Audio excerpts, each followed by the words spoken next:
نام خدا این کنه ایزا ببینیم چقدر کاکلیگه که مقبول است بیخیم چشمایش گم کرده کاکلایش. بله ها باز بعضی ها هست میخواین که این برای اینا را قیچی کنن دم چشمشان. دم چشمشان میگه دیدن نمیتونم. اگه تو یک کار شب باز اینا بسیار زود از نابینا میشن چشمشان کور میشه به حساب. به خاطر که اینا همین قسم هست یا مدانه را فقط میبینه اگر روشنی زیاد یا خدای قسم چشمشان عادت کرده او را که قیچی کنن روشنی زیاد که چند وقت بعد به چشمشان گل مفته. باید باشه همه تو؟ ای همه تو باشه.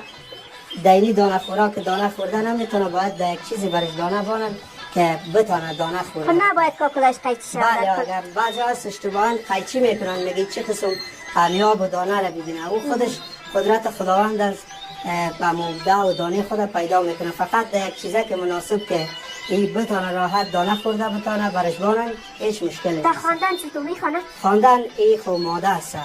مادهش اگر نمیخوانه. نرس باشه نر باشه خوب مقبول میخوانه آرام این میخوانه. نمیخوانه فعلا؟ نه خوب ماده است ماده نمیخوانه. بله از این نسل چوچگری که نسلگیری کردیم؟ از این ما خو اصلا غیر از واتر دیگه پرندار نسلگیری هم نمیکنیم و اینا که هست قدر زیاد ناوردیم اینجا پیدا هم نمیشه. این خیلی کمیاب است. اگر دمی رنگ سفید و زرد پیدا شود شاید تا 10,000 15,000 هم به این جسامت و یک رنگ مقبول داشت. مثال همی گردنشان سیاه می باشه دیگه جان سفید اونو تو شکلا اونو تو مقبول رنگاش به این سایز که پیدا شد اونو بخی یک چیزه. این نسل چند رنگ داره در کل؟ در این شاید سفید است سفید ابلق است زرد می باشه زرد ابلق می باشه. بله خاکستری یگان تا بر از زردای اینا که رنگ مندازن در آبشان رنگدانه و اونا تغییر رنگ میگن که پرتی همون زردایشان سرخ و نارنجی میشه. بیشتر به خاطر زینت استفاده میشه؟ بله اینا مردم به خاطر زینتی میبرن. شیرهای بسیار مقبول داره.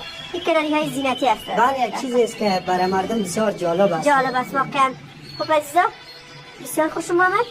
کنه دیگر کس که قیمتش 15,000 بسید؟ نه این خو ارزان است 3,000 یعنی اگر در این رنگ مقبول می بود با اون رنگی که گردنش سفید باشه دیگر جان سیاه اونا باز خیلی قیمتش و چیزای انتیک گفته میشه. اینا رو با رنگشون فرق میکنه قیمتایشون یا آوازشون. از این نسل فقط هم یک دانه داریم؟ از این هم یک دانه است. بله